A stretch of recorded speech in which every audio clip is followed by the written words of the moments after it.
Bienvenue à toutes et à tous. On est ravis de vous retrouver pour le deuxième épisode de la Pause Search, le premier podcast francophone qui traite de la recherche en ligne.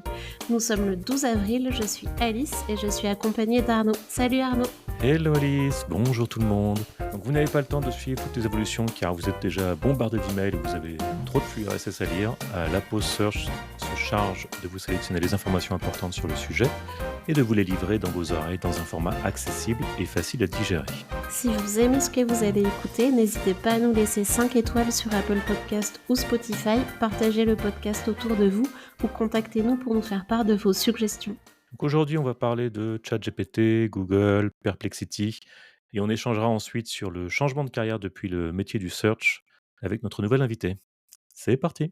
On démarre avec les actualités search et la première qu'on souhaite vous partager, c'est celle de Adobe, qui a réalisé une étude et qui a communiqué sur le fait que 52 des acheteurs utilisent l'intelligence artificielle générative pour les aider dans leur processus d'achat de vêtements. ChatGPT 3.5 est maintenant accessible librement sans besoin de créer de compte, ce qui fait que vous pouvez juste vous rendre sur le site et utiliser l'outil. Par contre, sans créer de compte, il n'est pas possible de sauvegarder, de partager le chat et la politique de contenu est également plus restrictive. Côté Google, Gary Illies, je pense que son nom vous dit quelque chose, qui travaille dans la Search Quality Team de Google, a annoncé la volonté de trouver une solution pour réduire le volume de crawl de Googlebot, justement avec, l'IA générative et toutes les pages qui ont popé, ça fait un sacré volume de pages à crawler. Je crois que ça leur coûte, très cher.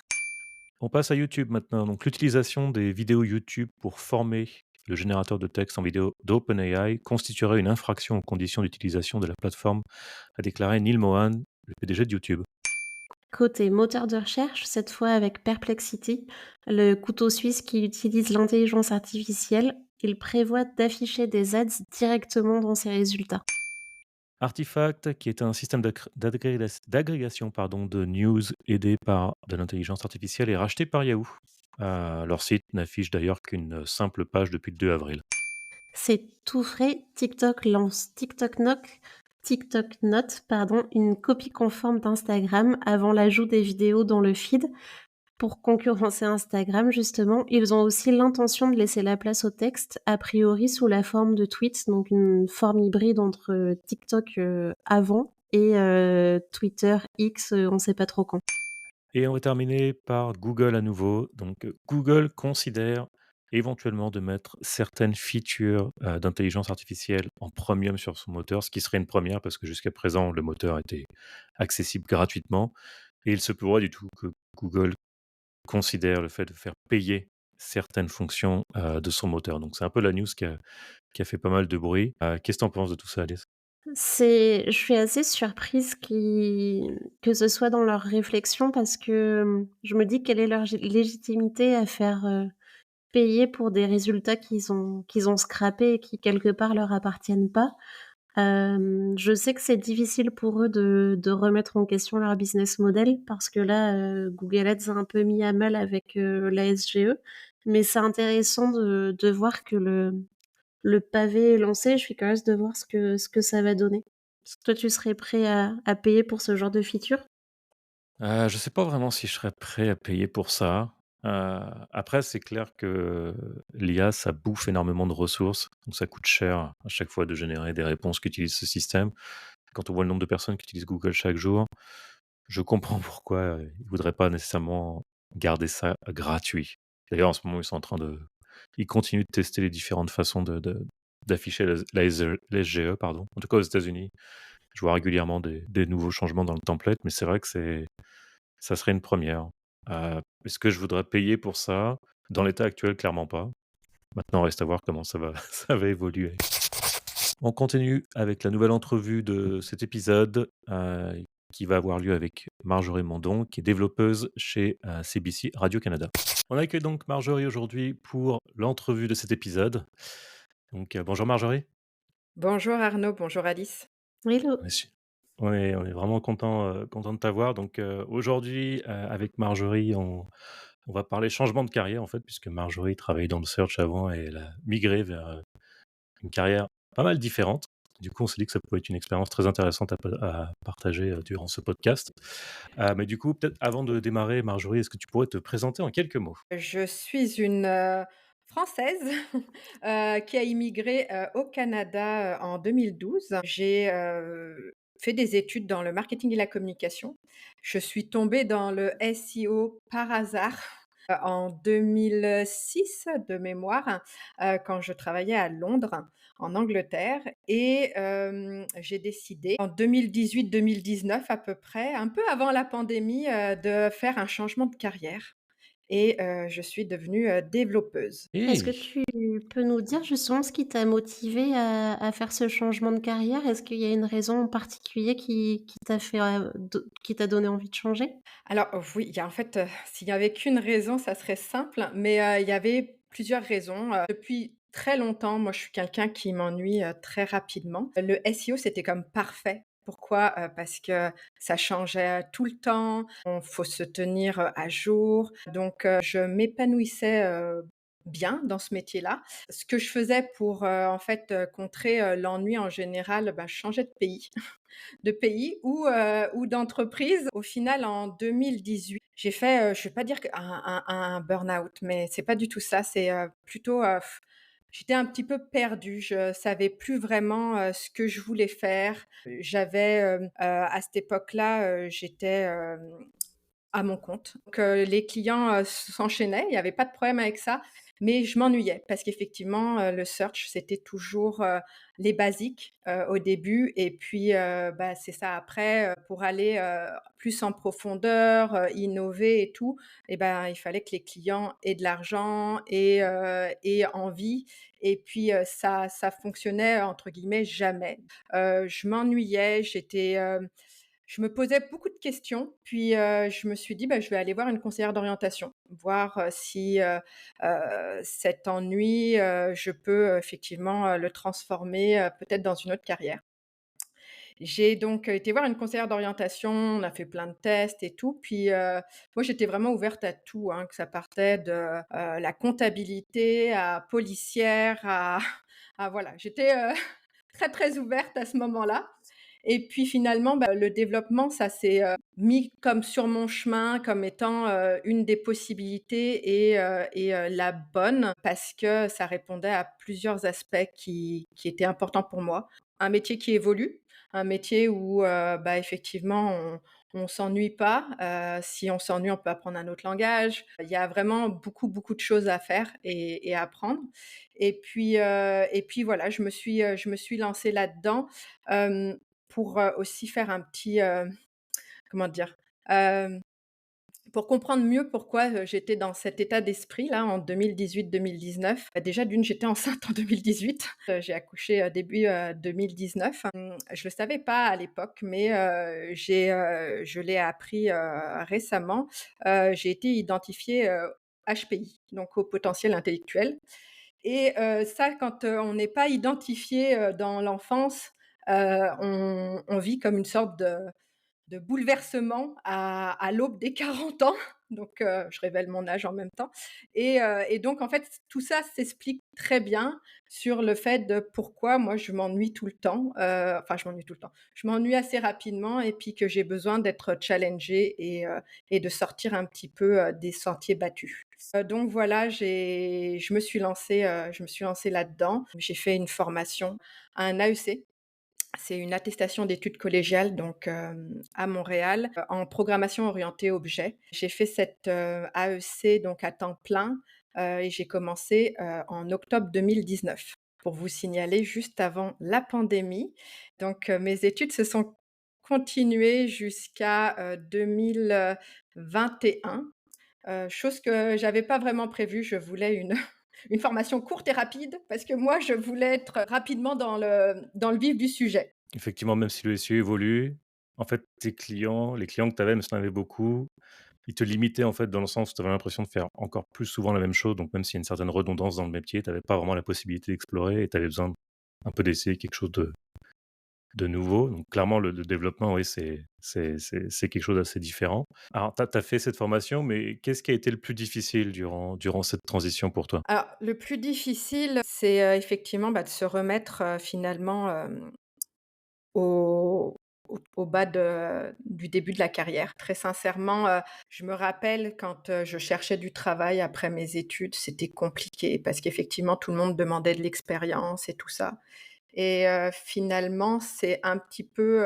ça qui a été mon challenge, c'est-à-dire de devoir se vendre en tant que junior alors qu'on est, une, «senior» entre guillemets et de se replacer finalement en bas de l'échelle, et qu'on nous voit pas forcément comme ça.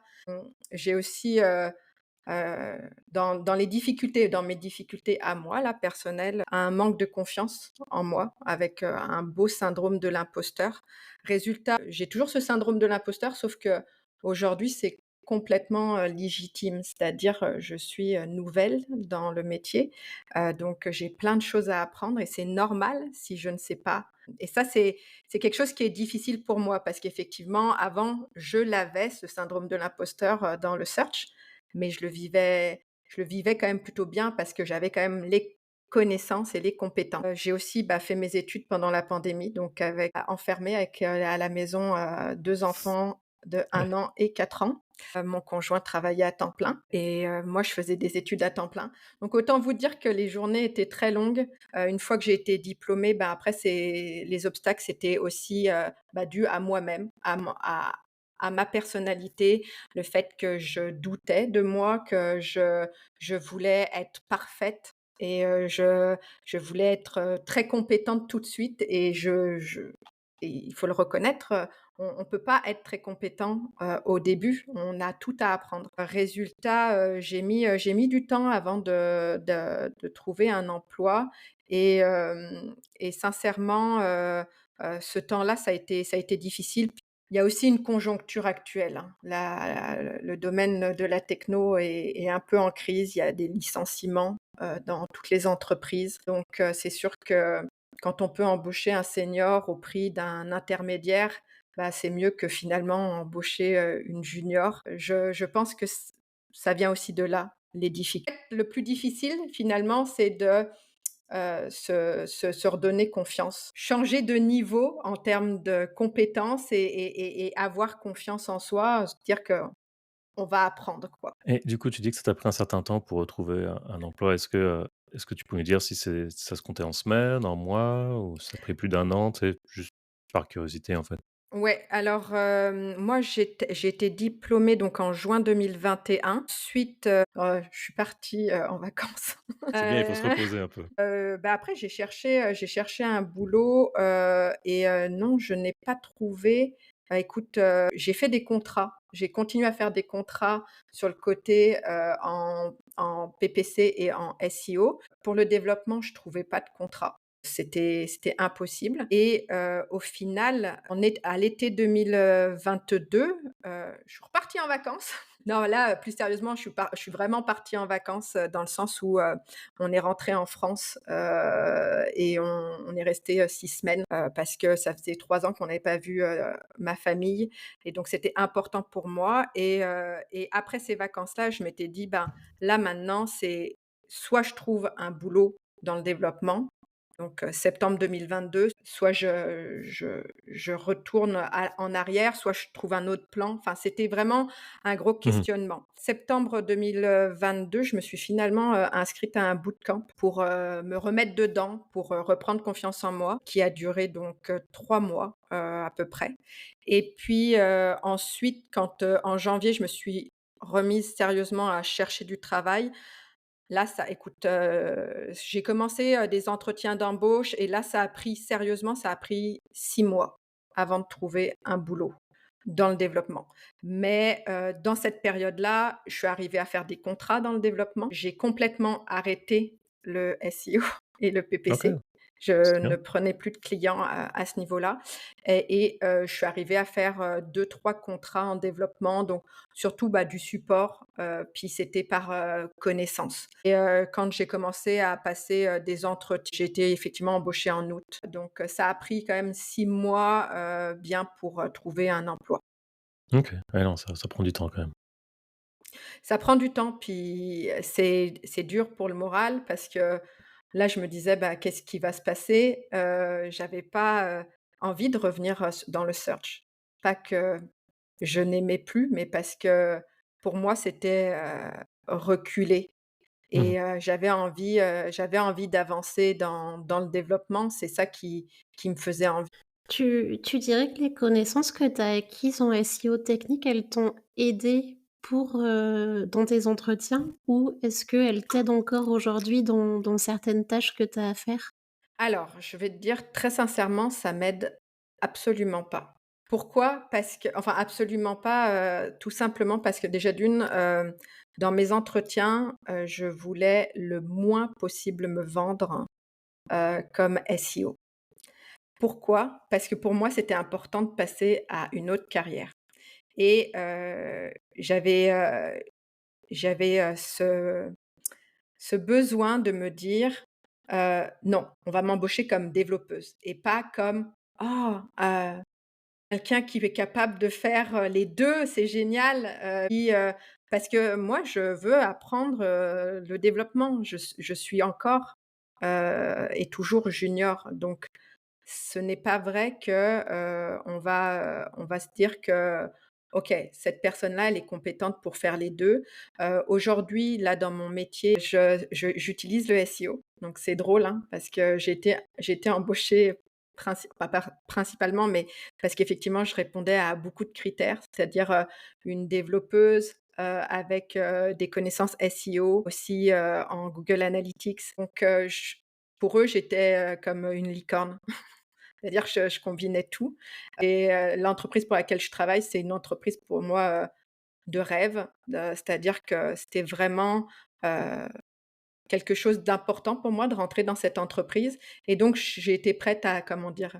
Hem, heu, Être capable de dire: «OK, je suis embauchée pour les 2 raisons et puis ça me va» et en fait, aujourd'hui, je peux te dire que donc mes connaissances en SEO technique ne m'apportent pas forcément quelque chose dans mon poste actuel, mais ils m'apportent pour, me sentir plus à l'aise. J'ai une compréhension. Après, je ne suis pas encore, dans la capacité de dire, «Ça y est, moi je peux être développeuse et SEO en même temps». Non. Il faut je suis pas encore à ce point-là. Tu as cité Google Analytics, ça m'intéresse. Comment est-ce que tu l'utilises actuellement et comment tu le vulgarises auprès des autres développeurs ou auprès d'autres, équipes? Alors actuellement, moi je travaille donc, sur, l'intranet, donc autant te dire que je l'utilise vraiment comme des données de trafic. J'ai pas de trafic, de Google et j'ai pas de trafic d'autres moteurs de recherche, donc je l'utilise pour voir si par exemple, les menus qu'on a mis en place, ben, sont intéressants. Si les gens, utilisent bien les liens. Je l'utilise, pour voir, finalement quelle page est la plus consultée, qu'est-ce qui est, intéressant, pour, les utilisateurs. Est-ce que tu aurais un conseil à donner à justement quelqu'un qui voudrait changer de carrière et passer un peu comme toi du monde du search marketing à une carrière de développement? À quelque chose par exemple que est-ce qu'il y a quelque chose que tu aurais fait différemment ou tout simplement quelque chose que tu as fait qui a bien marché, que tu voudrais partager?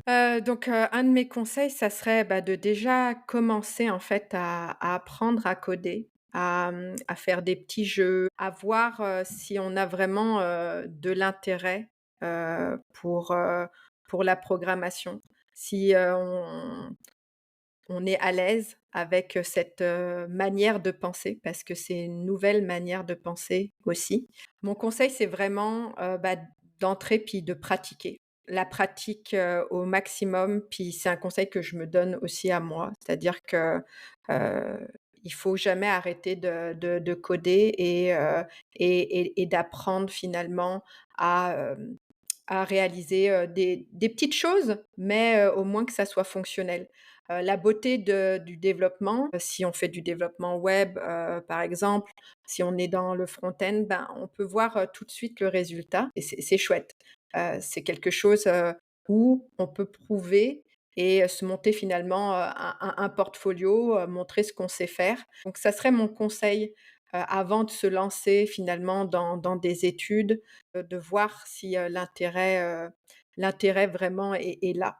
Je rebondis sur les études que tu citais par rapport à une actualité où le patron de Nvidia disait que les la prochaine génération avait pas forcément besoin d'apprendre à coder.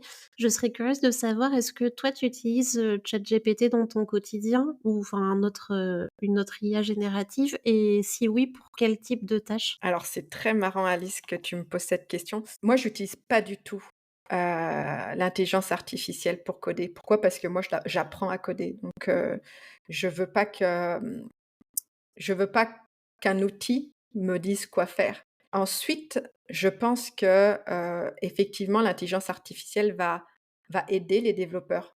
Mais après c'est tellement complexe, il y a tellement de connexions à faire, entre les systèmes. Comprendre aussi, l'intelligence d'affaires. Je veux dire, quand un chef de projet vient pour te dire: «Bon, bah, moi j'ai besoin de ça» et toi quand en tant que développeur, tu lui poses plein de questions parce qu'effectivement, ben, un chargé de projet, il comprend pas ce que ça peut impliquer tout ça. Alors penser à une intelligence artificielle qui soit capable de remplacer vraiment, les développeurs, c'est possible qu'effectivement des bouts de code et oui, c'est tout à fait possible. Après je me stresserai pas trop là-dessus et j'ai dit que c'était intéressant parce qu'en fait, je vais commencer là prochainement des études, dans l'intelligence artificielle. Parce que c'est, un domaine qui m'intéresse énormément. Ça conjugue beaucoup de choses qui sont quelque chose, qui sont des choses qui me plaisent énormément. Les mathématiques, les données, bah, la programmation et puis il y a aussi tout l'aspect sémantique. Parce qu'effectivement, entraîner des machines, il faut, il faut, qu'elles nous comprennent ces machines et un petit peu comme pour le search, c'est-à-dire comprendre l'intention de l'utilisateur, comprendre qu'est-ce que veut cet utilisateur qui est un être humain et toi, tu es là, tu veux que ton site rank sur, des expressions. Tu veux qu'effectivement on comprenne nous en tant qu'humains, donc là ça c'est plus les machines qui doivent comprendre après donc et je vais attaquer ça des études, là-dedans.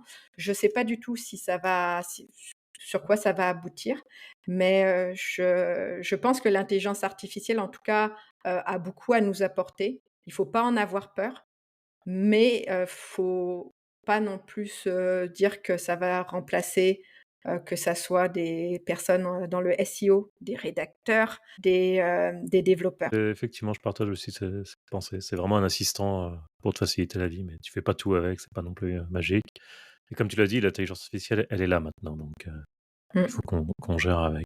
Merci beaucoup pour ton temps, Marjorie. Si jamais on veut te joindre, comment on fait? Comment il peut me joindre? Bah, par LinkedIn, OK. avec, plaisir. Si quelqu'un, se pose des questions sur justement faire une transition et c'est avec plaisir que je répondrai. Je serais ravie de partager, un peu plus de mon expérience, sachant que, bon, on est tous différents. Je vous remercie d'ailleurs de m'avoir accueillie. Je suis flattée et j'espère que votre podcast, va perdurer et va, pouvoir, finalement nous éduquer, nous maintenir à jour sur, le monde du search. Merci beaucoup, Marjorie. Je pense que c'était vraiment une expérience intéressante et j'espère que ça va inspirer plus d'une personne. Comme tu l'as dit, chaque personne est différente, mais c'est toujours bon d'avoir ce genre de retour parce que c'est pas un changement de carrière qui est facile. Merci d'avoir partagé cette expérience. On rajoutera le lien LinkedIn dans la description de l'épisode et puis c'est à peu près tout. Donc, bonne chance pour la suite et à la prochaine, du coup. Merci beaucoup. Merci Bye, beaucoup. Marjorie. La pause perso, c'est le moment où l'équipe de la pause search vous partage un petit quelque chose de personnel. Que s'est-il passé dans nos vies? De ton côté, Arnaud, que s'est-il passé? Alors, bah, j'ai pas mal pris le temps, bah, avec toi justement de regarder un peu les différents feedbacks qu'on a reçus pour le premier épisode. Donc merci tout le monde, hein, de nous avoir, répondu, d'avoir réagi au lancement de ce premier épisode. On a vraiment pris en compte tous vos retours, positifs comme négatifs et on espère que ce deuxième épisode vous plaira davantage. À côté de ça, vu que je suis en recherche d'emploi, j'ai eu, la malheureuse surprise de découvrir, on va dire, la nouvelle pratique qu'ont certaines entreprises de tester les candidats parce que j'ai eu affaire à bosser sur des cas pratiques qui demandaient genre 10 à 12 heures, voire 15 heures de travail à la maison et c'est assez massif. Je trouve que c'est pas nécessairement la façon la plus intelligente de tester, les candidats, en tout cas pour ce que je recherche et j'ai l'impression qu'en ce moment, vu que le marché est pas génial, que les entreprises cherchent par tous les moyens de complexifier, de rendre plus difficile l'accès à des postes. Alors complexifier, c'est l'accès à un poste pour un candidat, pourquoi pas, mais commencer à faire des cas pratiques qui prennent vraiment des heures et des heures de travail à la maison, je ne sais pas si c'est nécessairement la meilleure façon de tester, les candidats. Surtout quand tu as l'impression que parfois ils cherchent la petite bête juste pour te dire non et que tu as l'impression que ça leur a pas trop plu alors que tu as bossé comme un dingue. Mais bon, c'est peut-être juste moi, un peu en mode rageux, ces derniers temps, mais j'ai juste, on va dire par le passé, j'ai recruté du monde et je donnais pas nécessairement du travail, très, très long à faire à la maison, même pour des rôles seniors donc je sais pas, je trouvais ça moyen. Et toi Alice, quoi de neuf? De mon côté, c'était un petit peu plus, léger. J'étais sur la préparation du premier anniversaire de nos twins qui est la semaine prochaine, donc très, très hâte et mine de rien, ouais, ça même si c'est le premier, ça prend quand même déjà beaucoup de temps. Des ballons, du sucre en perspective, Pas de tout ce qu'il sucre, faut, mais quoi? ouais, beaucoup de ballons. Pas de sucre, beaucoup de ballons. OK, c'est déjà pas mal, des gros ballons. Hier encore, c'est le moment du podcast où l'on retourne dans le passé pour se remémorer un événement important, du monde de la recherche en ligne et ça tombe bien parce qu'en fait, cette année, donc le 1er avril, Gmail a célébré ses 20 ans. Donc, Gmail qui est le client email de Google que beaucoup de gens utilisent et que je suis sûr que vous connaissez, a été fondé en 2004, donc le 1er avril 2004 et apparemment il est utilisé par environ 1/7 de la population mondiale, ce qui est énorme. Et je me souviens, moi, à sa sortie, que l'UI était vraiment en avance par rapport à la concurrence. L'espace de stockage était assez généreux à l'époque. Je crois qu'on avait déjà 1 giga ou 2, ce qui était beaucoup pour le début des années 2000. Et le moteur de recherche interne justement de Gmail était assez efficace aussi pour retrouver ces emails. La controverse par contre, c'est que, je sais plus si tu t'en souviens, à un moment donné, il y avait eu des scandales comme quoi ils s'amusaient à scanner des emails pour nous envoyer des publicités plus ciblées. Les terms of service étaient déjà très clairs au lancement. D'ailleurs, je partagerai avec avec les notes de l'épisode quelqu'un qui a un peu extrait les différents terms of service. En gros, ça dit que c'est gratuit pour l'instant, mais on fait ce qu'on veut avec vos données. Et puis un jour, si on veut, on peut le rendre payant. Et puis un jour, si on veut, on peut stopper le service. C'est clairement ça qui était dit. Mais malgré tout, ça a eu beaucoup de succès. Qu'est-ce que tu en penses, toi? Tu l'utilisais, dès qu'il était sorti, Gmail?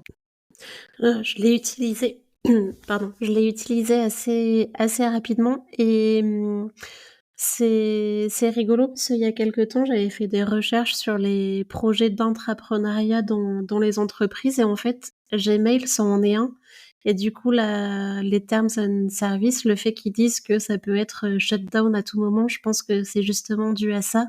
C'est l'idée d'une personne, au sein de Google de lancer ce service, mais en tout cas, je l'utilise toujours. J'ai pas été, séduite par, Superhuman. Tout le monde en parle, mais j'ai pas passé le pas encore.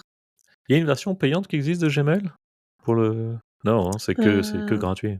ouais, sauf quand tu as une entreprise, enfin, quand tu as le workspace que tu payes, tu as des gigas supplémentaires, il me semble, de stockage. Mais ça, c'est au niveau de ton workspace, mais je crois pas qu'il y ait une version payante. Donc du coup, Gmail, tu l'utilises toi encore, au quotidien? Non, moi j'ai de la chance.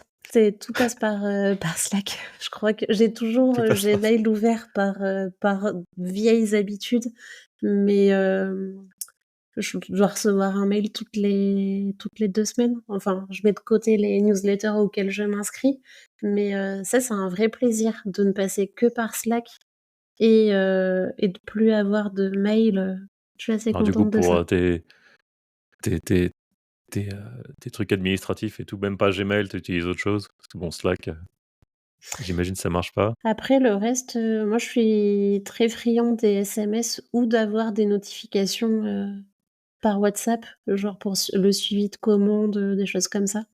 OK, ah, c'est intéressant. Alors moi, c'est vraiment l'inverse, tu vois?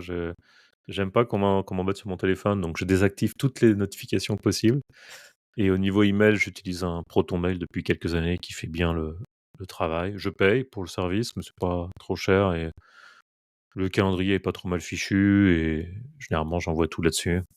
J'ai d'ailleurs un email pour le perso, un email pour, l'administratif, un email pour d'autres activités. Je suis un peu un dingue à ce niveau-là, mais ouais, non, c'est vrai que moi le téléphone, moins j'ai de notifications, mieux je me porte. Bon, bah, voilà, comme quoi on a différentes façons d'utiliser nos emails. La reco micro. Dans sa veille, l'équipe de la Pause Search vous partage une recommandation qu'elle a trouvée pertinente. De ton côté, Arnaud, je crois savoir que tu as trouvé quelque chose de fantastique. Est-ce que tu peux partager ça? Alors je sais pas si c'est fantastique, mais je trouvais ça plutôt sympathique. Donc en gros, c'est une extension Chrome, qui analyse les résultats de la SGE, que ce soit, les URL, au niveau de la requête, au niveau de la longueur de la SERP, le nombre de caractères pour le résultat SGE, le nombre de mots, le nombre de sources totales, les types de données qui sont dans le résultat SGE. C'est une extension gratuite et ça te montre également la différence entre un résultat SGE et la SERP. Genre, par exemple, il y a combien de résultats que tu retrouves à la fois dans la SERP classique, en dessous de la SGE et dans la SGE. Donc ça mange pas de pain, mais je trouve que c'est très pratique lorsque tu veux analyser un peu une SERP. C'est gratuit et c'est disponible pour Chrome. Donc si jamais, vous êtes curieux, je vous encourage d'aller la tester. Et toi Alice, qu'est-ce que tu as trouvé de beau? Moi, j'ai trouvé une immersion passionnante de 4 heures sur l'intelligence artificielle générative qui est proposée par, GoPractice. C'est en anglais, mais c'est très facile à utiliser si vous avez pas l'habitude d'être dans un contexte anglophone. Ça vous explique comment ça fonctionne, l'IA générative, pourquoi est-ce que c'est là et comment est-ce que vous pouvez l'utiliser dans votre quotidien. Ça rejoint ce qu'on disait tout à l'heure avec Marjorie, ça va pas l'idée c'est pas que ça fasse, vos tâches à votre place, c'est que ça vous aide à les faire mieux ou à vous faire gagner du temps, sur des tâches, qui sont vraiment, sans valeur ajoutée. C'est super intéressant et c'est une très bonne introduction, j'ai envie de dire, à l'IA générative et le cours est gratuit pour l'instant. Donc on va vous partager le lien, que vous retrouverez sur, laposearch.fr donc profitez-en parce que je crois que d'ici le 30 avril, ce sera payant. Ah, c'est super ça, merci beaucoup. Parce que c'est vrai que les formations sur l'usage, on va dire, de l'intelligence artificielle, il y en a des sympas sur internet, surtout quand tu bosses dans le domaine du search, mais un truc un peu plus global pour l'utiliser selon différents contextes, heu, c'est toujours le bienvenu. Donc ouais, gratuit au lieu de 300 écoute, je suis preneur. Et voilà, c'est la fin de ce 2e épisode. On espère de tout cœur qu'il vous a plu. Si c'est le cas, n'hésitez pas à le partager et à nous mettre 5 étoiles pour booster le lancement du podcast. Vous pouvez aussi nous faire part de vos commentaires en nous envoyant un email à laposesearch@gmail.com ou encore en rejoignant le groupe WhatsApp, le lien est sur le site web. Rendez-vous dans quelques semaines.